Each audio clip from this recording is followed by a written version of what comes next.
প্রিয় দর্শক, আপনি কি গলায় জমে থাকা কফ নিয়ে অনেক দিন থেকে ভুগছেন? গলার মধ্যে সবসময় কিছু একটা আটকে আছে, এরকম সমস্যায় কি ভুগছেন? কথা বলার আগে কি আপনাকে বারবার গলা ঝেড়ে পরিষ্কার করে তবেই কথা বলতে হচ্ছে? আর এই সমস্যাটা কি আপনার অফিস, কাজের জায়গায় কারো সাথে যখনই কথা বলতে হচ্ছে, তখনই বারবার গলা ঝেড়ে কথা বলতে হচ্ছে? এর জন্য আপনাকে খুবই অস্বস্তিতে পড়তে হচ্ছে, আর এই সমস্যাটা কি আপনার প্রতিদিনকার জীবনের জীবনসঙ্গী হয়ে দাঁড়িয়েছে? তাহলে আজকের এই ভিডিওটি কিন্তু একদম আপনার জন্য। গলায় এই কফ জমার সমস্যার জন্য আজকের ভিডিওতে এমনই কয়েকটি হোমিওপ্যাথি ওষুধের সম্বন্ধে বলে সেই ওষুধগুলো ব্যবহার করলে আপনি এই গলায় কফ জমার সমস্যা থেকে একেবারে মুক্তি পাবেন। এই যে গলায় কফ জমে বারবার গলা পরিষ্কার করতে হয়, কফ গলার মধ্যে আঠার মতো লেগে থাকে, তাকে বের করা খুবই মুশকিল হয়, গলায় খুবই অস্বস্তি বোধ হয়, শুকনো কাশি হয়, এই সমস্যাগুলোকে আপনার মেডিকেল ভাষায় পিএনডি বা পোস্ট ন্যাজাল ড্রিপ বলা হয়। আজকের ভিডিওতে জানাবো কি কি কারণে পোস্ট ন্যাজাল ড্রিপ বা পিএনডি বা গলায় কফ জমার সমস্যা হয় এবং কিভাবে বিশেষ কয়েকটি হোমিও ওষুধ ব্যবহারে এবং কিছু ঘরোয়া পদ্ধতিতে এই গলায় কফ জমার সমস্যা থেকে চিরতরে মুক্তি পাবেন। আমি ডক্টর আলী আপনাকে আমার হোমিওপ্যাথি পাঠশালা চ্যানেলে সুস্বাগতম। ভিডিওটি শুরু করার আগে আপনার কাছে আমার অনুরোধ, প্লিজ এই ভিডিওতে একটা লাইক দিবেন এবং আপনি যদি এখনও পর্যন্ত এই চ্যানেলটি সাবস্ক্রাইব করে না থাকেন তো চ্যানেলটি সাবস্ক্রাইব করে পাশে থাকা ঘন্টা। হোমিওপ্যাথি ওষুধগুলো জানার আগে পোস্ট ন্যাজাল ড্রিপ বা গলায় কফ জমার সমস্যার কারণগুলো আগে জানা অবশ্যই দরকার। গলায় কফ জমার প্রথম এবং মুখ্য কারণ হলো অ্যালার্জি। যেসব ব্যক্তিদের অ্যালার্জির সমস্যা আছে, অর্থাৎ একটু আবহাওয়া চেঞ্জ হলেই যাদের অল্পতেই ঠান্ডা লেগে যায়, এর কারণ হিসাবে কিছু খাবার, ফুলের রেণু, ধুলো, ধোয়া, ডাস্ট এবং বাতাসে থাকা অ্যালার্জেন নামক কিছু পদার্থের সংস্পর্শে যখন আসা হয়, তখন আমাদের শরীর এই পদার্থগুলোকে ঠিকঠাকভাবে গ্রহণ করতে না পেরে এর প্রতিক্রিয়া দেখায়। তার ফলে অতিরিক্ত হাঁচি, সর্দি হয় এবং পোস্ট ন্যাজাল ড্রিপ বা গলায় কফ জমার সমস্যা দেখা যায়। এরপর দ্বিতীয় কারণটি হচ্ছে সাইনোসাইটিস। পোস্ট ন্যাজাল ড্রিপ বা গলায় কফ জমার আরেকটি প্রধান কারণ হলো সাইনোসাইটিস। সাইনোসাইটিস বা সাইনাসের সংক্রমণের কারণে গলায় অতিরিক্ত ঘন সেলেসা জমতে দেখা যায়। এখন সাইনাস কি সেটা জানা দরকার। সাইনাস হলো মাথার খুলির মধ্যে থাকা কিছু বায়ুপূর্ণ গহ্বর বা থলি, যা নাক এবং শ্বাসনালীর সঙ্গে যুক্ত থাকে। আমাদের নাকের দুই পাশে ম্যাক্সিলারি সাইনাস এবং কপালের দুই পাশে ফ্রন্টাল সাইনাস থাকে। এই সাইনাস গহ্বরের মেন কাজ হচ্ছে এক ধরনের পাতলা পিচ্ছিল মিউকাস তৈরি করা এবং বাইরে থেকে আসা ব্যাকটেরিয়া, ভাইরাসকে আটকে সেলেসা আকারে বাইরে বের করে আমাদের শরীরকে রক্ষা করা। যখন কোনো কারণে সাইনাসের ভিতরে ইনফ্লামেশন বা প্রদাহ হয়, সাইনাসের ভিতরের আস্তরণ ফুলে লাল হয়ে যায় এবং এর ফলে সাইনাসের মধ্যে এক্সেস পরিমাণ মিউকাস জমতে থাকে এবং এই এক্সেস মিউকাসের কারণে নাক বন্ধ হয়ে যায়, মুখ, কপালে, মাথা, মুখমণ্ডল ভারী ভারী চাপ চাপ অনুভূতি হয়। এই অবস্থাকে কিন্তু সাইনোসাইটিস বলা হয়। এই সাইনোসাইটিস বা সাইনাসের কারণে কন্টিনিউ আপনার গলার দিকে কফ যেতে থাকে এবং বারবার গলা পরিষ্কার করতে হয় এবং পোস্ট ন্যাজাল ড্রিপ বা গলায় কফ জমার সমস্যা দেখা যায়। এরপর তৃতীয় কারণটি হচ্ছে জিআরডি বা গ্যাস্ট্রো ইসোফেজিয়াল রিফ্লাক্স ডিজিজ। এটা কখন হয়? যখন আমরা খাবার খাই এবং সেই খাবার ভালোভাবে হজম না হয়ে অ্যাসিড ফর্ম করে এবং সেই অ্যাসিড যখন খাদ্যনালী হয়ে গলার দিকে আসে, তখন গলায় গোলাকার কিছু আটকে আছে মনে হয়, গলা বুক জ্বালা করে। একে জিইআরডি বা গ্যাস্ট্রো এসোফেজিয়াল রিফ্লাক্স ডিজিজ বলা হয়। জিইআরডি এর কারণে গলায় কিছু আটকে আছে মনে হয় এবং বারবার গলা পরিষ্কার করতে হয়। লক্ষণ হিসাবে গলায় অতিরিক্ত পরিমাণ সেলেসা জমা, বারবার গলা পরিষ্কার করার প্রবণতা, এর সঙ্গে খুসখুসে কাশি এবং সবসময় মনে হবে গলায় কিছু একটা আটকে আছে, এই সব লক্ষণগুলোই দেখা যায়। চলুন, এখন আপনার গলায় কফ জমার সমস্যা থাকলে বা পিএনডির সমস্যা থাকলে প্রথম এবং সবচেয়ে গুরুত্বপূর্ণ যে ওষুধটি ব্যবহার করবেন সেটা হচ্ছে ক্যালিবাইক্রম। ক্যালিবাইক্রম 30 CH পোটেনসিতে নিতে হবে। পোস্ট ন্যাজাল ড্রিপ এর সমস্যার সঙ্গে যদি সাইনাস বা সাইনোসাইটিসের সমস্যা থাকে এবং সাইনোসাইটিসের যত রকম লক্ষণ আছে, যেমন বারবার হাঁচি হওয়া, নাক বন্ধ, কপাল, মুখমণ্ডল ভারী ভারী, মাথা ব্যথা, সেখানে কিন্তু ক্যালিবাইক্রম চমৎকার কাজ করবে।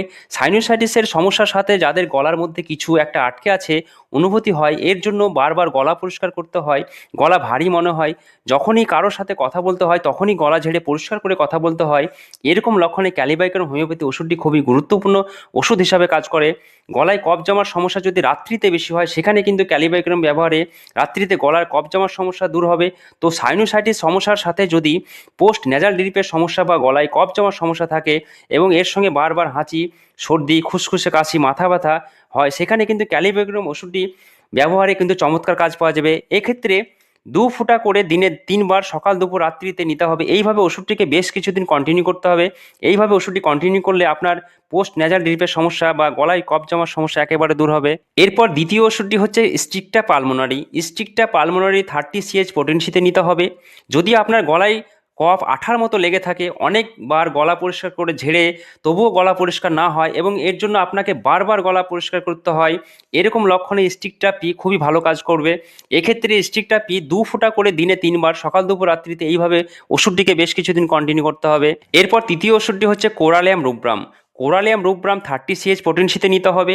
আপনার গলায় প্রচুর পরিমাণে কফ জমার সাথে যদি কাশি হওয়ার লক্ষণ থাকে তো সেখানে কোরালিয়াম রুব্রাম 1 নম্বর ওষুধ হিসাবে কাজ করবে।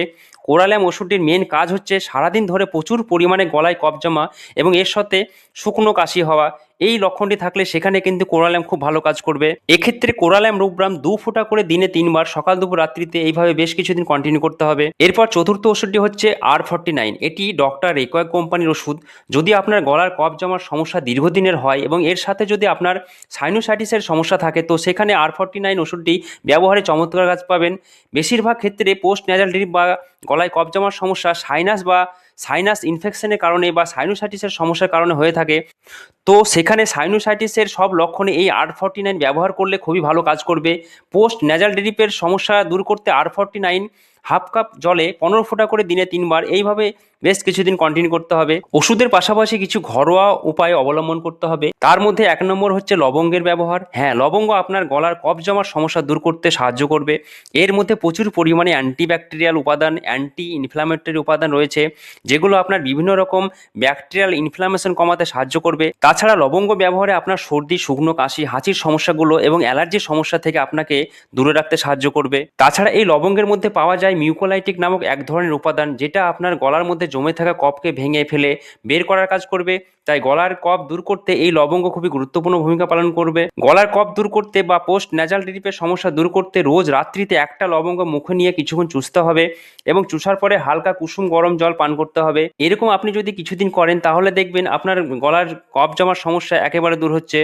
এরপর দ্বিতীয় হচ্ছে মধু এবং গোলমরিচের ব্যবহার। মধু এবং গোলমরিচের গুঁড়ো গলার কফ দূর করতে খুবই ভালো কাজ করে। এক্ষেত্রে 1 চামচ মধু নিতে হবে এবং 1 চিমটি গোলমরিচের গুঁড়ো মিশিয়ে দিনে 2-3 বার খেতে হবে।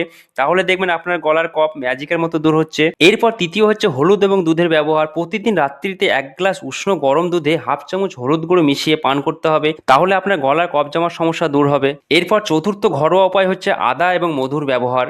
এক্ষেত্রে 1 ইঞ্চি পরিমাণ আদা কুচি বা থেতো করে 1 গ্লাস জলে 5 থেকে 7 মিনিট ফুটিয়ে সেই জল ছেঁকে একটি কাপে নিয়ে তার মধ্যে 1 চামচ মধু মিশিয়ে হালকা গরম অবস্থায় চায়ের আকারে পান করতে হবে।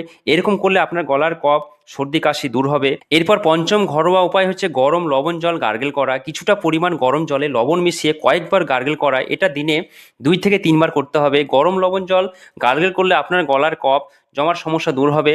তো উপরের আলোচিত ক্যালিবাইক্রাম, স্ট্রিকটা পালমোনারি, কোরালিয়াম রুব্রাম এবং R49 ওষুধ ব্যবহারের পাশাপাশি যে ঘরোয়া উপায়ের কথা আলোচনা করা হয়েছে তার মধ্যে সবগুলো একসাথে পালন করা সম্ভব হবে না।